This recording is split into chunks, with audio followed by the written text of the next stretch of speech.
सखियों और सभी श्रोताओं को संगीता श्रीवास्तव और आकांक्षा सिंह का नमस्कार। आकांक्षा, बोलिए। देखिए, जब हम किसी से मिलते हैं तो वो मौका और वो समय बड़ा खास होता है। बिल्कुल। क्योंकि मिलने पर एक दूसरे से जो खुशियां होती हैं ना, वो बड़ी दुगनी हो जाती हैं। और इसी तरह से ऐसा ही बिल्कुल ठीक होता है जब हम सखी सहेली कार्यक्रम में अपनी सखियों से, अपने श्रोताओं से मुखातिब होते हैं। सही कह रही हैं। तो जब कई दिनों बाद अपनों से मिला जाता है जी, या तो जो बातों का सिलसिला होता है ना संगीता जी, तो उस पिटारी में इतना कुछ भरा होता है कि वो बातें जब एक बार शुरू होती हैं तो लगता ही नहीं कि खत्म हो। तो हाँ। आज पिटारी में क्या क्या है? आज हम बात करेंगे, अंतर्राष्ट्रीय बाघ दिवस है और शिक्षा के महत्व पर भी बात करेंगे। साथ ही होंगी व्यंजन विधियाँ और सखी विशेष में बात करेंगे नृत्यांगना और संगीतकार और गायिका गौहर जान की। जी, गौहर जान के बारे में हम अपनी सखियों को बताएं कि और अपने श्रोताओं को भी बताएं यकीनन कि 26 जून 1873 को उत्तर प्रदेश के आजमगढ़ में गौहर जान का जन्म हुआ। उनकी माता का नाम मलका जान था, जो एक मशहूर गायिका और नृत्यांगना भी थी। आपके पिता एक इंजीनियर थे। 1883 में गौहर अपनी मां के साथ कलकत्ता आ गईं। बिल्कुल। और गौहर का बचपन अपनी मां की शागिर्दी में संगीत और नृत्य सीखते ही परवान चढ़ा। महान गायक फालू उस्ताद से गायन और उस्ताद अली बख्श से गौहर जान को नृत्य की शिक्षा मिली।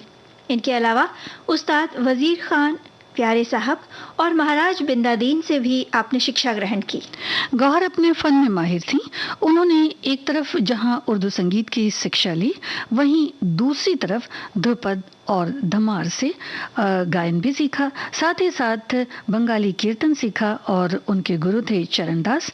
गौहर महाराज के दरबार में भी राजगायिका और राज नर्तकी के पद पर सुशोभित हुई। बिल्कुल। संगीत और नृत्य में परंपरागत शिक्षा लेने के बाद गौहर ख्याल, ध्रुपद और ठुमरी में भी निपुण थी। इन्हें 14 first recorded superstar of India the first recording superstar of India कहते हैं जी। और लगभग इन्होंने 600 गाने रिकॉर्ड किए और हिंदुस्तानी क्लासिकल यानी शास्त्रीय संगीत को व्यापक पहचान दिलाई। इन्हें बड़ी मल्लिका जान भी कहकर बुलाते थे।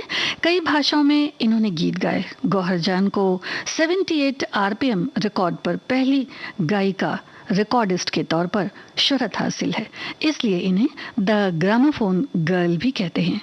इनमें 10 भाषाओं के गीत थे। बहुत अलग अलग भाषाएं थी इनमें, बांग्ला, गुजराती, मराठी, तमिल, अरेबिक, पर्सियन, पश्तो।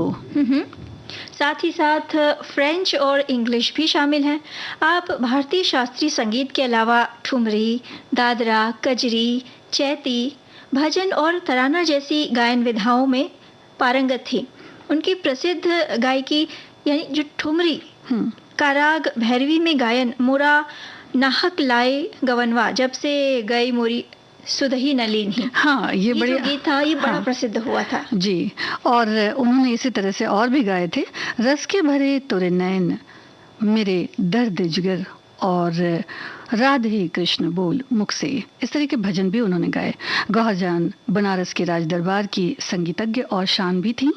इन्हें फर्स्ट डांसिंग गर्ल भी कई जगह पे ऐसा वर्णन मिलता है कि कहते हैं। और किंग जॉर्ज पंचम के राज दरबार में इन्हें ताजपोशी जब इनकी हो रही थी तब भी इन्हें बुलाया गया था और ताजपोशी के जलसे में मुबारक गीत इन्होंने गाए थे। उसके बाद राजा कृष्ण वाडियार चतुर्थ, जो उनके दरबार में भी आपने बतौर संगीतज्ञ काम किया, यानी इस पद पर शोभायमान थी। बिल्कुल। और साथ ही साथ 1902 और 1920 के बीच में कहते हैं कि इन्होंने बहुत सारी जो अपने जो गीत थे उसको रिकॉर्ड किया। और साथ ही साथ देखिए कितनी सारी इनके अंदर खूबियां थीं। गज़ल भी इन्होंने लिखी और हमदम नाम से ये लिखा करती थीं। और रविंद्र संगीत की बात तो खैर निराली है, उसमें भी ये बड़ी पारंगत थीं। 17 जनवरी साल 1930 को महज 56 साल की उम्र में मैसूर में उन्होंने अंतिम सांसें ली। जी। और उन्होंने कई अलग-अलग जगह भी अपने नृत्य का, अपने गायन का परिचय दिया था।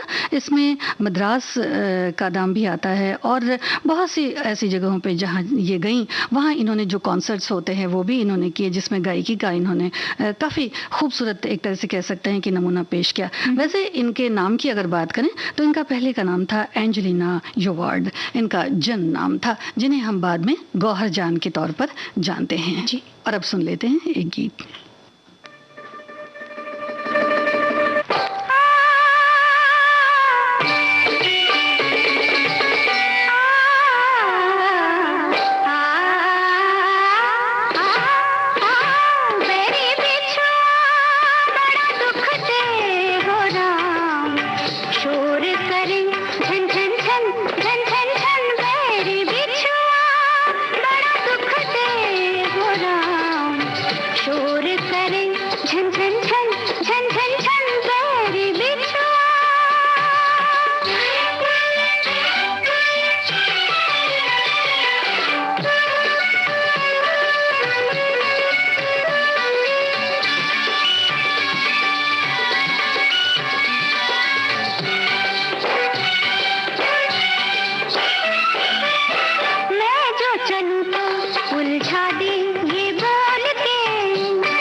संगीता जी, आज एक खास दिन भी है। हाँ, आज है अंतर्राष्ट्रीय बाघ दिवस। हाँ, आप हाँ, नहीं मैं एक हमारे श्रोता ने मैसेज लिखा है कि देखिए, लिखते हैं कि अपने गीत का पहला ध्वनि मुद्रण करने वाली और सबसे पहले करोड़पति गायिका होने का जो मान था वो गौहर जान को प्राप्त था और कलकत्ता से इनका संबंध था। मशहूर नृत्यांगना थी, 18वीं सदी में इनका जन्म हुआ था। यानी हमारे श्रोताओं ने इनके बारे में लिखा है और ये भी हम श्रोताओं को बता दें कि बड़े खूबसूरत और बड़े महंगे नजराने इन्हें मिला करते थे और बड़ी ही शान शौकत वाली, जैसा कि जिस तरह से उनका हुनर था उसी तरह से उन्हें बहुत ही खूबसूरत नजराने मिला करते, बड़ी प्रसिद्ध थी। जी हाँ। और हम बात करने जा रहे थे अंतर्राष्ट्रीय बाघ दिवस की, जो आज मनाया जा रहा है पूरे विश्व में। जी। हमारी एक सखी कह रही हैं कि बाघों की आईडी उनके शरीर की धारियों से बनती है।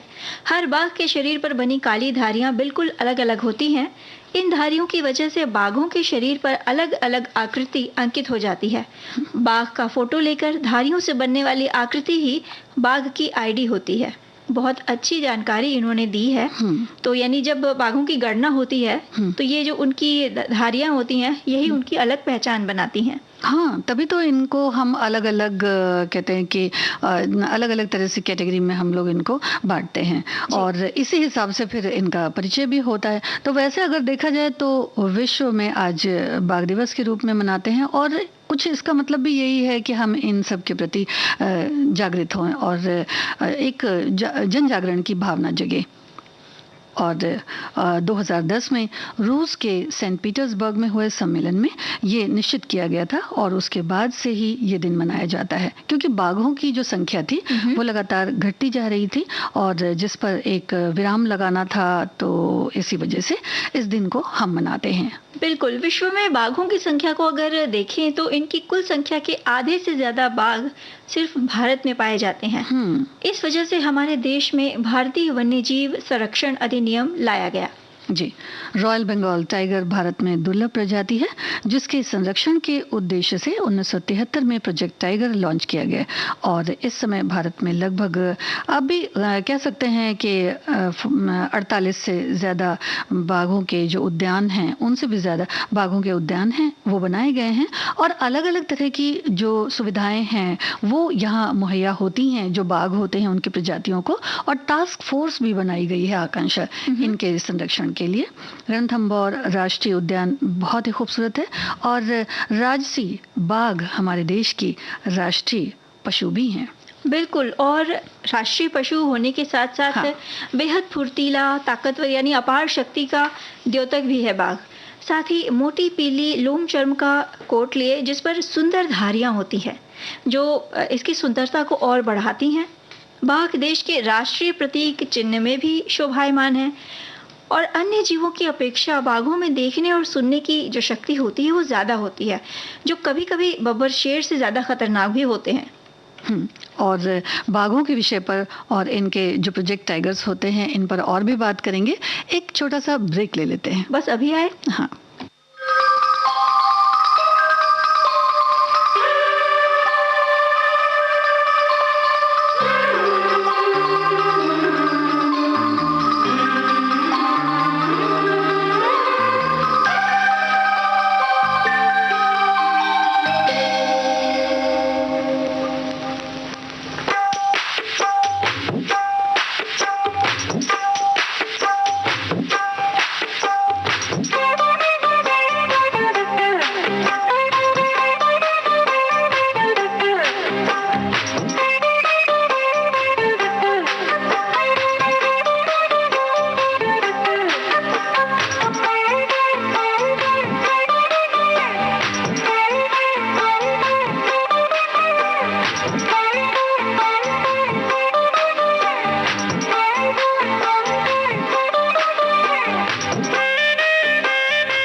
छोटा सा ब्रेक था और विविध भारती पर आप सुन रहे हैं इस समय कार्यक्रम सखी सहेली। और ब्रेक पर जाने से पहले हम बातचीत कर रहे थे, आज विश्व बाघ संरक्षण दिवस है संगीता जी, अंतर्राष्ट्रीय बाघ दिवस है। जी जी।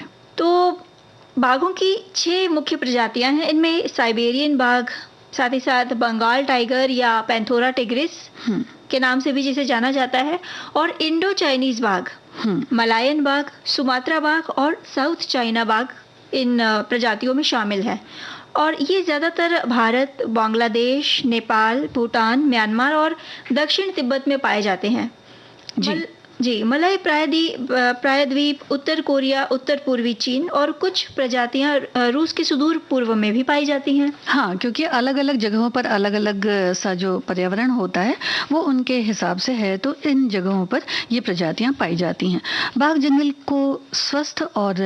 के स्वस्थ और शाकाहारी वन्य प्रणालियों जो प्राणी हैं उनकी उपलब्धता को भी दर्शाते हैं।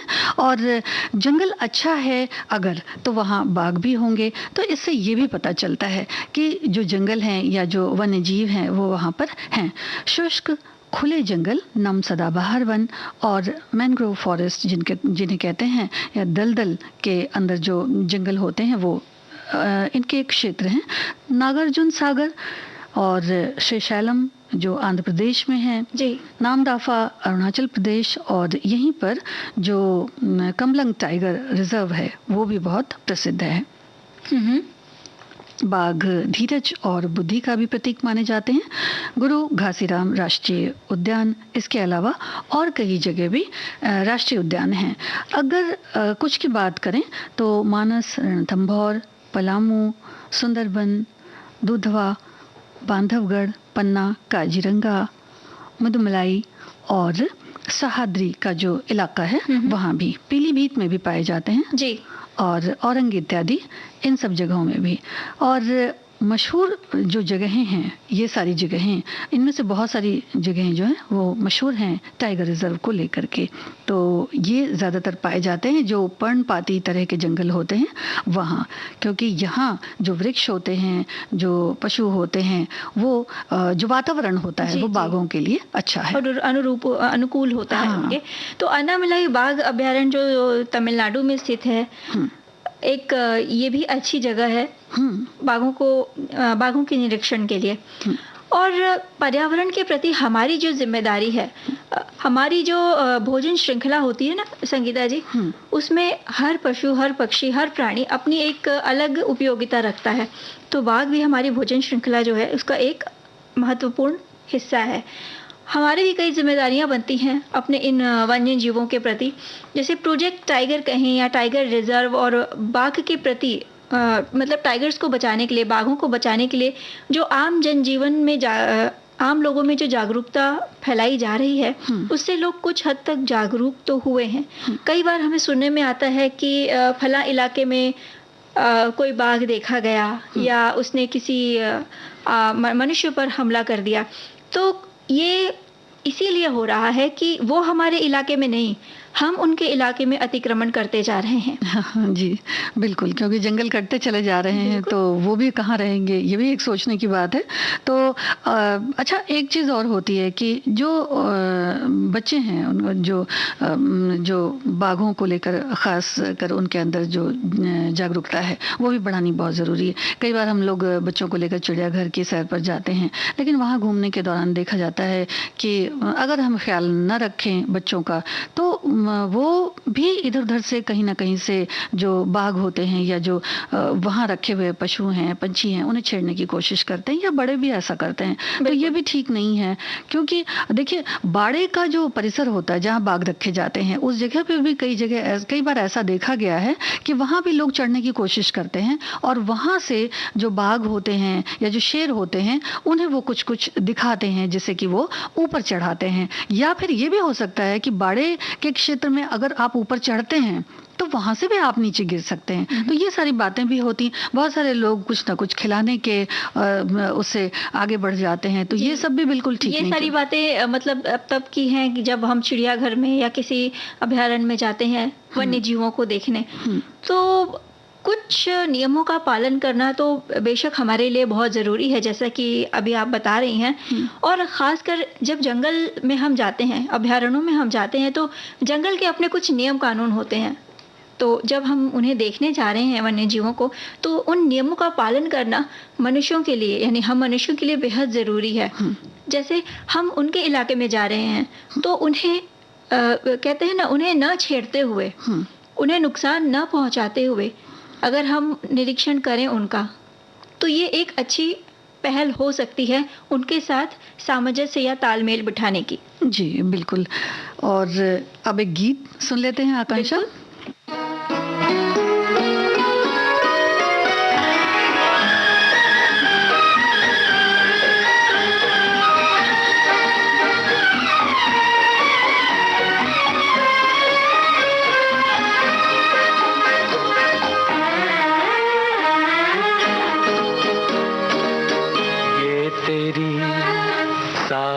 सादगी ये तेरा बांझपन, ये तेरी सादगी ये तेरा बांझपन, जाने बहार जाने चमन, जाने बहार जाने चमन है तौबा शिकन, तौबा शिकन, तौबा शिकन।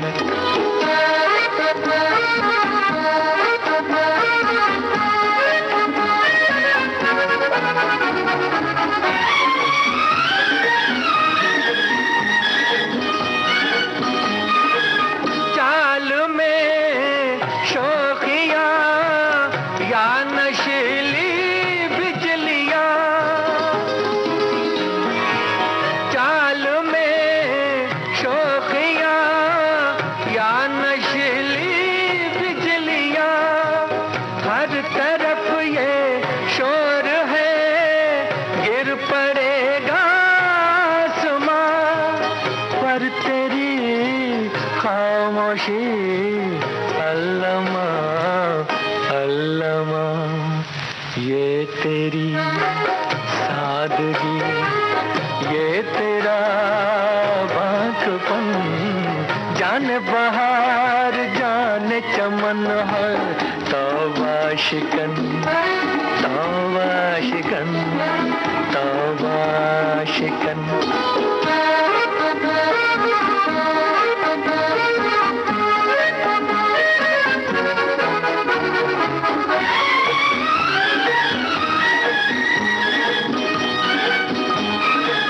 तिरछी नजरों से न देखो आशिक़े दिलगीर को,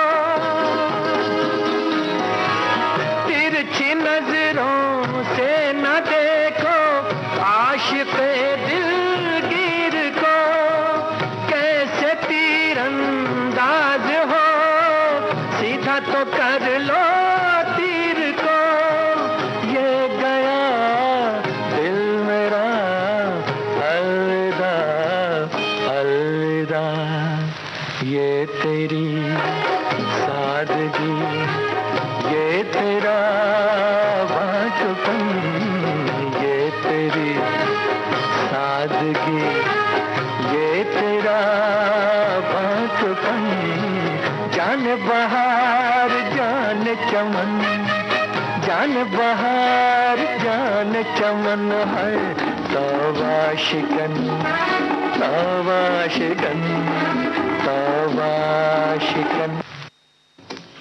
संगीता जी, बाघों की चर्चा हो रही थी। नहीं, हमने जो गीत सुनवाया वो सादगी का सुनवाया। बाघ बिल्कुल भी सादगी भरे नहीं होते, बड़े ही खूबसूरत होते हैं। नहीं, हाँ जी हाँ, वो तो देखिए, हाँ, देखने वालों की नजर पर भी निर्भर करता है। हाँ, प्रकृति जो है जी जी, वो उसने सभी को, मतलब हम चाहे मनुष्य हो, हम भी प्रकृति का ही एक हिस्सा है, पर्यावरण का ही एक हिस्सा है, चाहे पशु पक्षी हो, सभी को एक अलग रंग, एक अलग छटा दी है।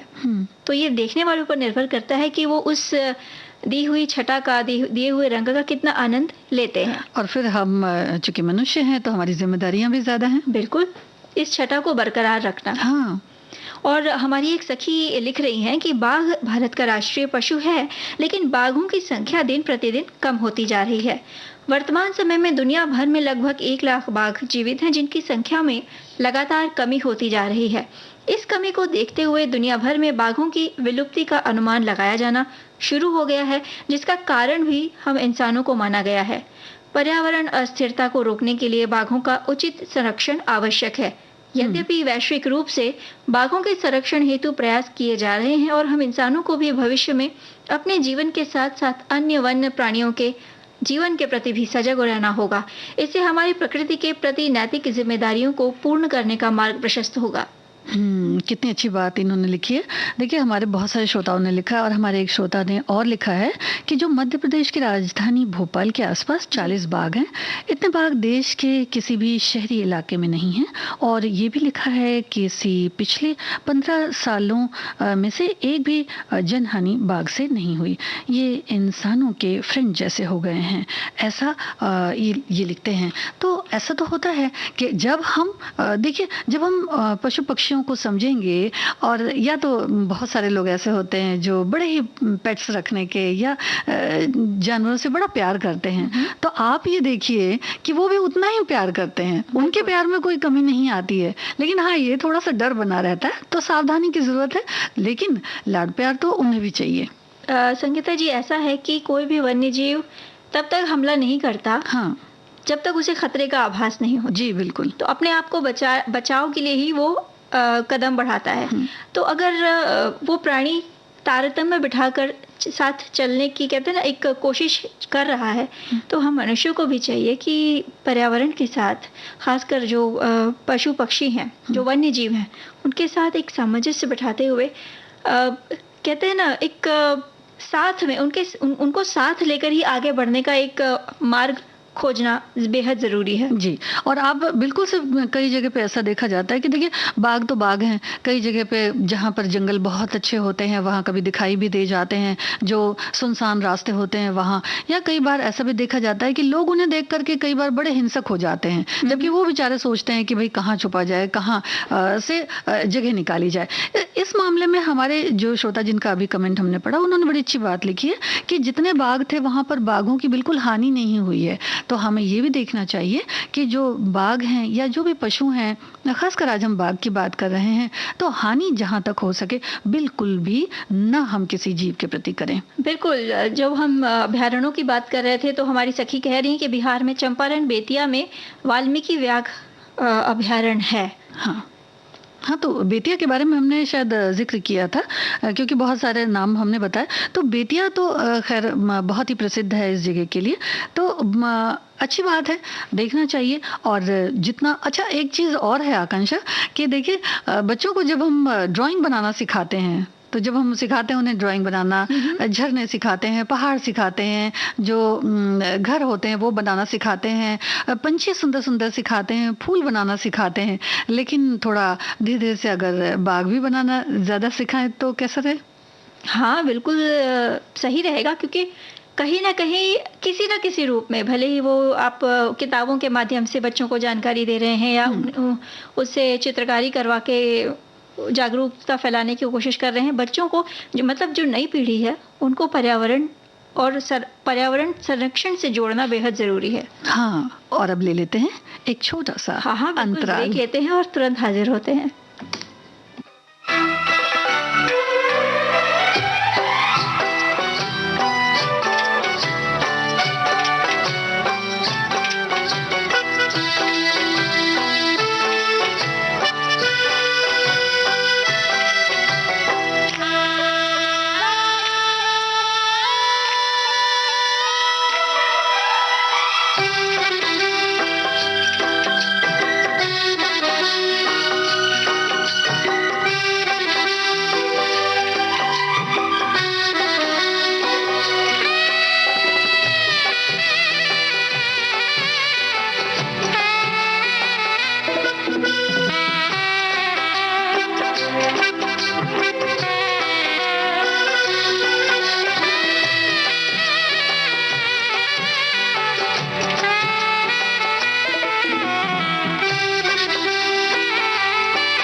विविध भारती राष्ट्रीय सेवा, देश की सुरीली धड़कन। आप सुन रहे हैं कार्यक्रम सखी सहेली।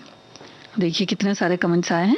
हमारे जो श्रोता हैं उन्होंने जो कमेंट्स भेजे हैं उनमें एक श्रोता ने लिखा है कि शिक्षा के बारे में, कि आज जानकारी मिलेगी, शिक्षा सिर्फ स्कूल में ही नहीं मिलती, आम जिंदगी में कई ऐसे अनुभव होते हैं, उस पर से क्या करना या नहीं करना चाहिए ये शिक्षा भी मिलती है। और ऐसे कई सुंदर विषयों पर हमारे सखी सहेली कार्यक्रम में भी चर्चा होती है। तो ये चर्चा का विषय आज भी हमारे साथ है कि शिक्षा के कितने आयाम हो सकते हैं और शिक्षा के क्या महत्व हो सकते हैं। हमें शिक्षा सबसे पहले अगर देखा जाए वैसे आकांक्षा तो घर से ही शुरू हो जाती है। सही कह रही हैं आप। हाँ। जो शिक्षा जो है विभिन्न प्रकार का ज्ञान और कौशल एक मनुष्य को प्रदान करती है, और ये सीखने की निरंतर धीमी और सुरक्षित प्रक्रिया है, जो ज्ञान प्राप्ति की निरंतर चलने वाली प्रक्रिया है। मतलब अगर हम चाहें तो पूरे जन्म भर कुछ ना कुछ सीखते रह सकते हैं। शिक्षा मनुष्य को पशु से ऊपर उठाने वाली प्रक्रिया है, जो मनुष्य को समाज में प्रतिष्ठित काम करने के लिए एक प्रेरणा देती है और मनुष्य के अंदर मनुष्यता लाने का काम करती है। इसके माध्यम से मानव समुदाय में अच्छे संस्कार डालने में पर्याप्त मदद मिलती है। ये और ये हमारे एक श्रोता कह रहे हैं। जी, देखिए, शिक्षा की जहाँ तक बात है तो ये अक्षय पूंजी है, ये भी कह सकते हैं। कभी भी बिल्कुल भी नहीं घटने वाला धन है, बल्कि हम ये कहते हैं कि भाई पढ़ने पढ़ाने से तो देखिए जानकारियाँ और बढ़ती चली जाती हैं। वैसे घर का वातावरण जो होता है वो भी बहुत ज़्यादा महत्व रखता है शिक्षा को, अगर हम शिक्षा के मद्देनज़र देखें तो। और पाठशाला की जहाँ तक बात है वहाँ तो हम सीखते ही हैं, आकांक्षा। और संगीता जी, एक बात ये भी है कि शिक्षा जो होती है हमारे जन्म से ही शुरू हो जाती है, जैसा कि अभी आपने कहा, और जीवन पर्यंत चलती है। अगर घर की, ये भी कहा जाता है कि अगर घर की एक महिला शिक्षित होती है तो पूरे परिवार को वो शिक्षा के मार्ग पर अग्रसर करती है।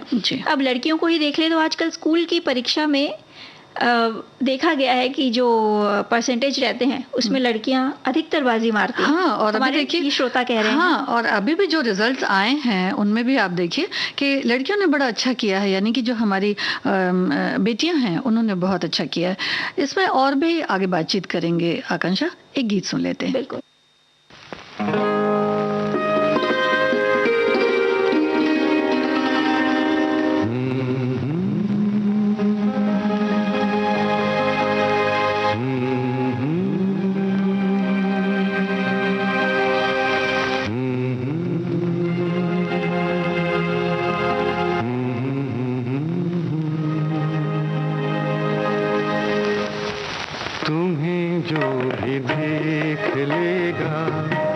किसका न हो सकेगा, तुम्हें जो भी देख लेगा किसका न हो सकेगा।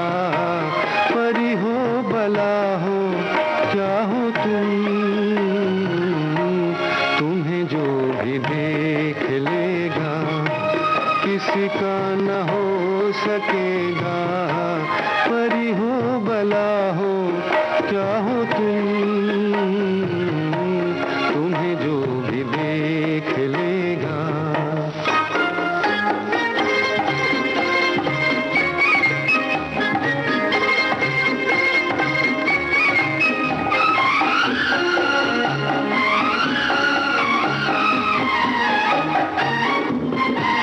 दुनिया चले उधर ही जिधर ये निगाह घूमे, शबनम को देख लो गर बनकर शराब झूमे।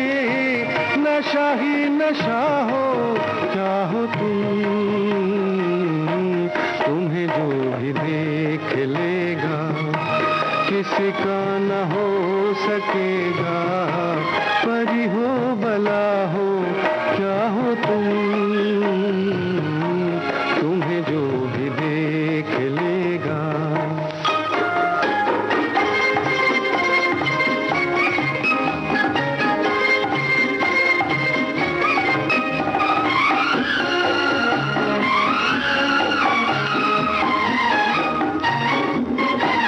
कहाँ ये दमकता मुखड़ा, कहाँ ऐसा नूर होगा।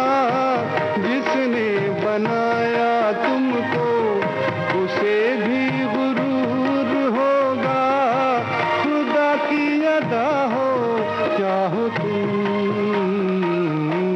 तुम्हें जो भी देख लेगा किसका न हो सकेगा। तुम्हें जो भी देख लेगा किसका न हो सकेगा। परी हो भला हो क्या हो तुम, तुम्हें जो भी देख लेगा।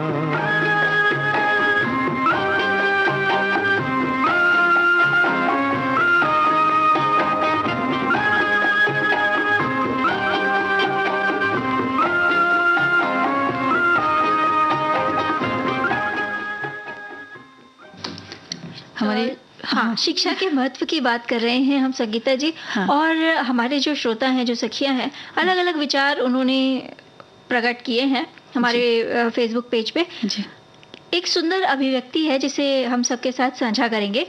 शिक्षा का महत्व बेहद ही महत्वपूर्ण है और कहने की जरूरत नहीं कि आज के परिप्रेक्ष्य में इसका क्या क्या महत्व है। एक माँ के शिक्षित होने से एक पूरा परिवार शिक्षित होता है और एक शिक्षित परिवार एक शिक्षित समाज का निर्माण करता है और एक शिक्षित समाज एक शिक्षित जनसमूह को तैयार करता है।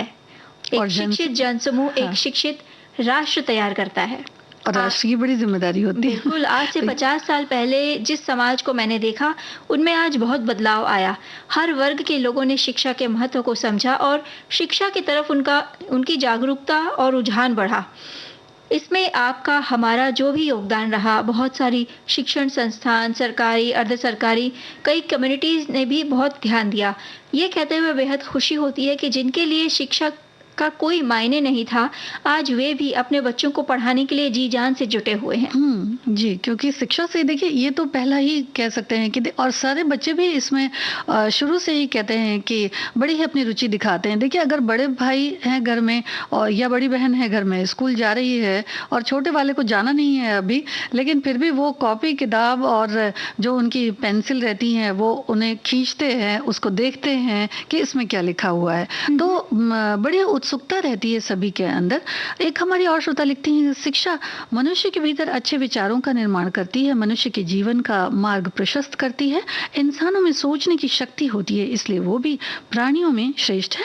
लेकिन अशिक्षित मनुष्य की सोच जो है वो ठीक नहीं होती। शिक्षा देखिए बहुत ज़रूरी है, क्योंकि शिक्षा से हमारी जो सोच है वो एक तरह से कह सकते हैं कि बदल जाती है। एक और श्रोता हमारे लिखते हैं कि शिक्षा का महत्व जग जाहिर है।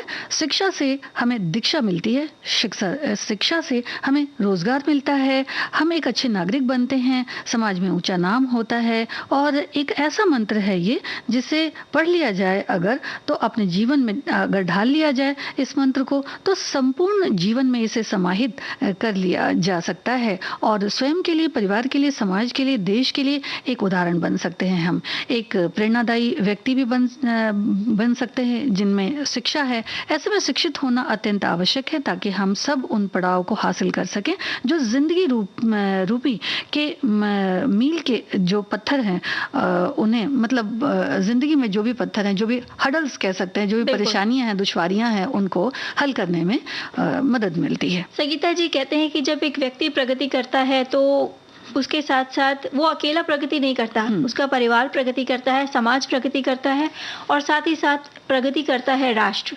और ये जो प्रगति का पथ है, इसमें शिक्षा बेहद महत्वपूर्ण है।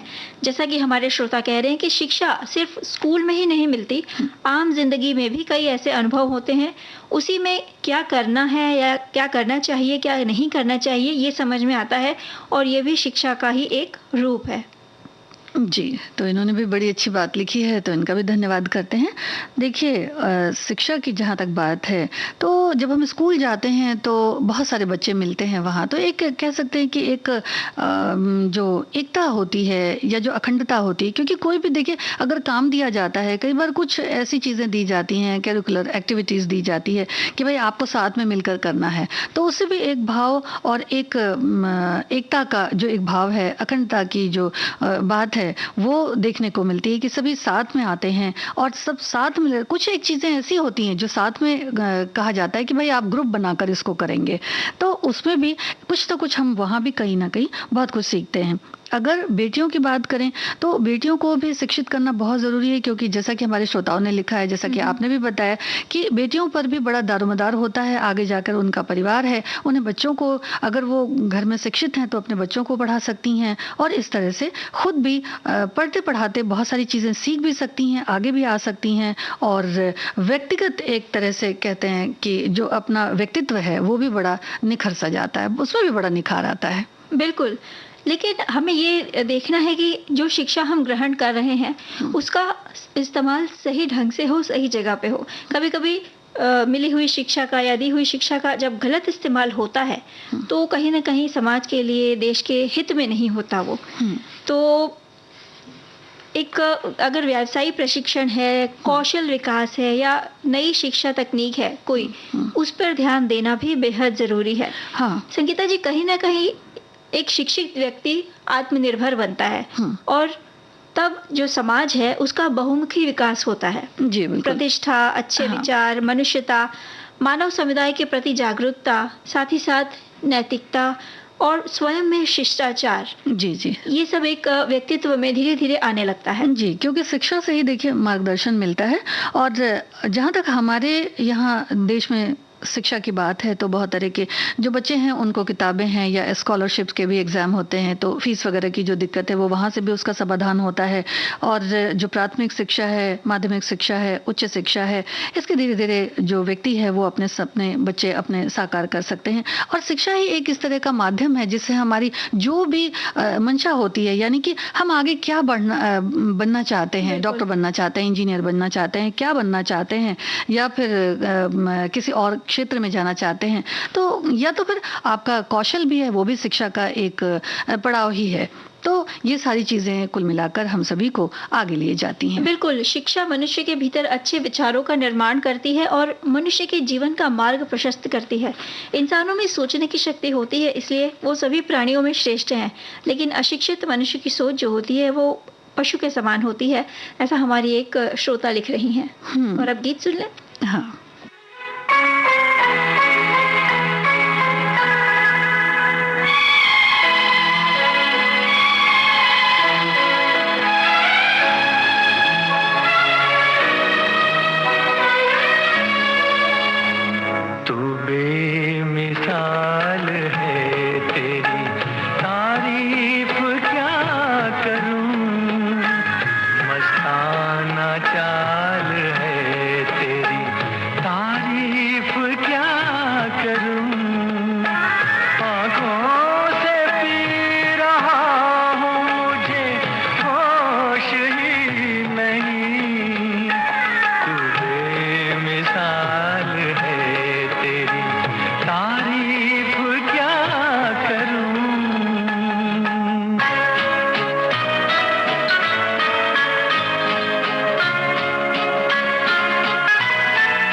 चाल है तेरी, तारीफ क्या करूं।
क्या करूं, आंखों से पी रहा हूँ, मुझे होश ही नहीं।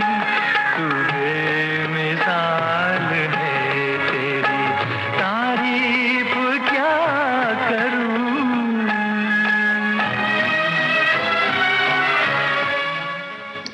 हमारे श्रोता बोल रहे हैं कि व्यंजन भी बताइए, व्यंजन का टाइम हो गया।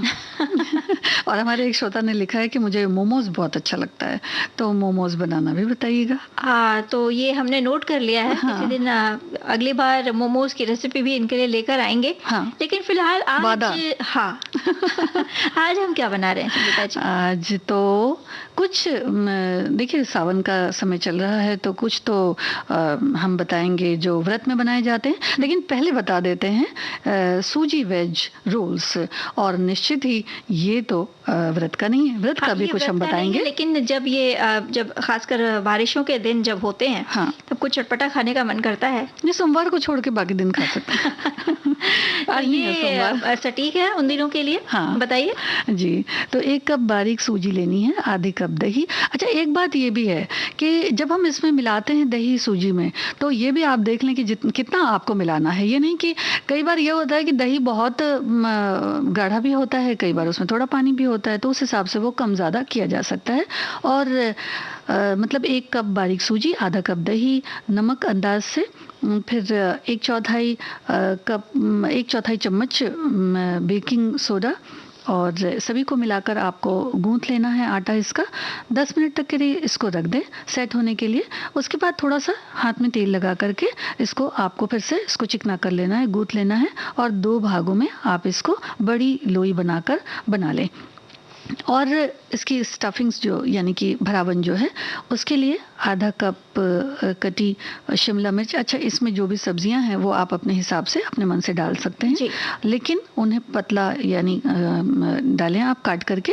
1/4 कप ग्रेटेड गाजर डाल सकते हैं, फूल गोभी डाल सकते हैं आधा कप, और अदरक का थोड़ा सा पेस्ट ले लें, 1 हरी मिर्च बारीक कटी हुई, और 1/4 चम्मच कुटी काली मिर्च, नमक अंदाज से, हरा धनिया थोड़ा सा, सबको मिला लें। और एक पतला आयताकार शेप देते हुए जो हमने आटा लगाया हुआ है उसको बेलना है। और इसमें 1 चम्मच आप चाहें तो कोई भी सॉस लगा सकते हैं जो आपको पसंद है। अगर पिज़्ज़ा सॉस अगर पसंद है तो आप वो भी लगा सकते हैं। और इस पर पतली परत सब्जियों की फिर आपको फैला देनी है। रोल कर लेना है, इसको किनारे से दबा देना है, और इस रोल को स्टील की छन्नी को जो है वो थोड़ा सा तेल लगाकर आप उसमें चिकना कर लें और रोल्स इसमें रख दें, और इसको किसी बर्तन में 15 मिनट तक स्टीम कर लें। ठंडा होने पर इसे छोटे छोटे टुकड़ों में यानी गोल टुकड़ों में काट लेना है आपको। और एक पैन में थोड़ा सा तड़का लगाने के लिए थोड़ी राई चाहिए, करी पत्ता चाहिए और मिर्च चाहिए। थोड़ा तेल डालकर इन सब का तड़का लगाकर आप इसके ऊपर जो है वो डाल सकते हैं, और नारियल भी किसा हुआ इसके ऊपर डाल सकते हैं। और उसके बाद फिर आप इन चीज़ों को उसमें डाल दें तो अच्छा लगेगा बनाकर। बिल्कुल अच्छा लगेगा, स्वादिष्ट खाकर देख लगेगा, सकते हैं। चटपटा लगेगा। हाँ। और अगला व्यंजन जो है वो है वेजिटेबल पित्तौड़ कतली। पित्तौड़ कतली बनाने के लिए सामग्री: 1 कप बेसन को पहले 2.5 कप पानी डालकर आपको एक अच्छा घोल बना लेना है। बहुत पतला भी नहीं होना चाहिए लेकिन बहुत गाढ़ा भी ना हो। इसमें मसाले मिला लें, जो भी आप हल्का सा गरम मसाला मिलाना चाहें तो, साथ ही साथ नमक, ज़ीरा, थोड़ा मिर्च पाउडर स्वाद के अनुसार, थोड़ा आधा चम्मच धनिया पाउडर, हल्दी अदरक का पेस्ट, 2 हरी मिर्च बारीक कटी हुई या स्वाद के अनुसार, साथ ही साथ हरा धनिया, शिमला मिर्च, 1 शिमला मिर्च बारीक कटी हुई, और आधी बारीक कटी हुई फूल गोभी या जितनी ज़रूरत हो सामग्री के हिसाब से, और 1 टमाटर ले लें बारीक कटा हुआ। अब ये जो मिश्रण है इसको आपको एक बर्तन में पका लेना है। 2 छोटे चम्मच तेल में 1/4 हींग पकाकर इसमें ये जो आपका जो बेसन का घोल था उस बटर को डाल दें। 10 मिनट तक पका लें, गाढ़ा होने तक इसे पकाना है, एकदम ज़्यादा गाढ़ा न करें। अब प्लेट में इसे फैलाकर थोड़ा आपको जमाना है और थोड़ा पतला ठंडा होने के लिए इसे रखना है। मतलब जब आप प्लेट में निकालेंगे तो इसकी जो लेयर बनेगी वो पतली होनी चाहिए, बहुत मोटी ना हो। ठीक, तो फिर इन्हें कतली के शेप में आपको काट लेना है। जब ये ठंडा हो जाएगा तो ये जम सा जाएगा, जैसे बर्फी का मिश्रण जमता है वैसे। अब इन्हें एक पैन में तेल डालकर ये जो कतलियां हैं इनको फैलाकर आपको सेक लेना है हल्का भूरा होने तक। और नॉन स्टिक अगर पैन में सेकेंगे तो अच्छा है कि चिपकेगा नहीं। बस इसके ऊपर हरी धनिया की चटनी और सॉस के साथ इसे आप परोसिए। संगीता जी, आप, मुझे तो लग रहा है आप हो गई। नहीं, मैं सोच रही हूँ। वेजिटेबल पित्तौड़ कतली आपको इतनी पसंद आ गई? हाँ, मैं सोचने लगी ना कि वो मन में बनाने लगी थी। अच्छा, सेकते समय इस बात का भी ख्याल रखें कि ख्यालों में खो न जाए, वरना आपकी जो कतली है वो जल जाएगी। तो इसे मीडियम फ्लेम पर सेकें। और अब बता देते हैं तो हमारे श्रोता इसको जरूर बनाएंगे ज़रूर और बताएंगे भी। और साथ ही साथ अब वो जो एक साबूदाने का की अच्छी सी टिक्किया बनती है वो बता देते हैं। वो बताएंगे लेकिन इस गीत के बाद। अच्छा,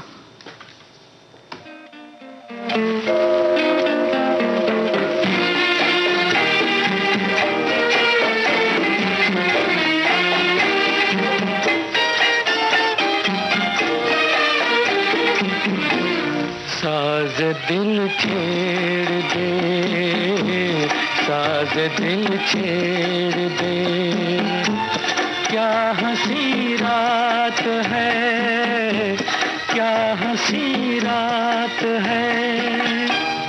कुछ नहीं चाहिए, कुछ नहीं चाहिए, तू अगर साथ है, तू अगर साथ है।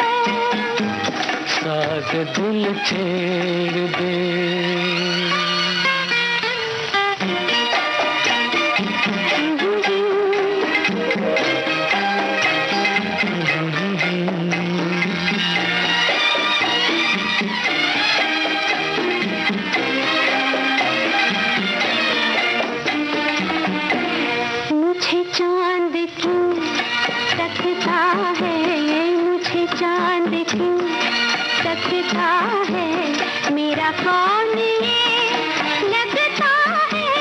मुझे शक यही होता है, मुझे शक यही होता है, मेरे चांद से जलता है।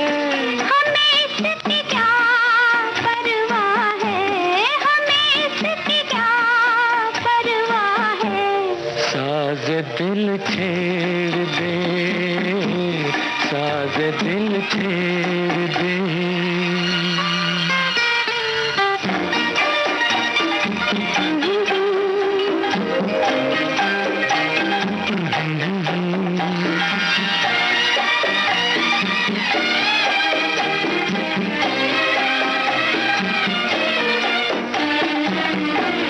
तेरे दर पे सर झुक जाए, तेरे दर पे सर झुक जाए, यही जिंदगी रुक जाए। लगी दिल की ये बढ़ जाए, लगी दिल की ये बढ़ जाए, मेरी नींद भी उड़ जाए। कभी फिर सुबह ना आए, कभी फिर सुबह ना आए। साज दिल छेड़ दे, साज दिल छेड़ दे, क्या हंसी रात है, क्या हंसी रात है। कुछ नहीं चाहिए, कुछ नहीं चाहिए, तू अगर साथ है, तू अगर साथ है। साज दिल छेड़ दे। संगीता जी, श्रावण मास जब रहता है, सावन के महीने में खासकर कई ऐसे त्योहार आते हैं जब सखियां, हमारे श्रोता व्रत करते हैं, तो ऐसे में कुट्टू का आटा बड़ा उपयोगी होता है, कुछ न कुछ उससे बनाया जाता है। तो आज कुट्टू का डोसा बनाते हैं। तो सामग्री नोट करें। 3 उबले आलू, लाल मिर्च स्वाद अनुसार, अदरक 1 चम्मच किसी हुई, कुट्टू का आटा चाहिए 1 से 1.5 कप, अरवी होती है ना, जो अरवी जिसे कहते हैं, वो 2 चम्मच उबली हुई, और अजवाइन आधा छोटे चम्मच, हरी मिर्च चाहिए स्वाद अनुसार ले लीजिए आप, नमक स्वाद अनुसार, साथ ही साथ घी 2 बड़े चम्मच, हरा धनिया 2 चम्मच बारीक कटा हुआ, मूंगफली का दाना चाहिए 2 छोटे चम्मच पिसा हुआ, और 2 छोटे चम्मच दही। अब डोसा बनाने के लिए कुट्टू के आटे को एक बर्तन में डालें, उसमें दही डालकर मिला लें और इसे आधे घंटे के लिए आप रख दें। डोसा के मिक्स में अरवी जो हमने उबाली थी उसे आपको मसल कर डालना है, और इसमें नमक, अजवाइन, लाल मिर्च, साथ ही साथ हरी मिर्च डालकर उसे अच्छे से मिला लेना है। अब घोल में आपको ज़रूरत के हिसाब से पानी डालना है, और जो तवा है आपका उसको मध्यम आंच पर गर्म करें, इसमें हल्का घी लगाएं, फिर ये जो आपका डोसे का घोल है इसे अच्छे से फैलाएं और 1 से 2 मिनट तेज़ आंच पर इसे पकने दें। फिर किनारे पे घी लगाएं जिससे वो थोड़ा क्रिस्पी, कड़क, क्रंचीनेस आ जाएगा उसमें। अब इसमें आप आलू फैलाएं और फोल्ड करें। अब वो जो मिश्रण था आलू का, इसे आप बना भी सकते हैं या चाहे तो सादा डोसा भी इसे रख सकते हैं, और गर्मा गर्म नारियल की चटनी के साथ इसे आप परोसें। जी, तो हमारे श्रोता और हमारी सखियां बनाएंगी और हमें बताएंगी ज़रूर। फिलहाल सखी सहेली कार्यक्रम से लेते हैं इजाजत। सभी को संगीता श्रीवास्तव और आकांक्षा सिंह का नमस्कार।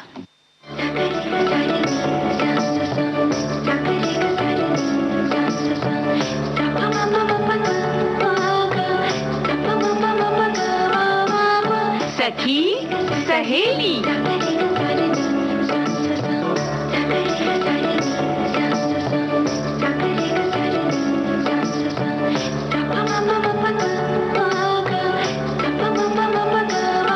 सखी सहेली।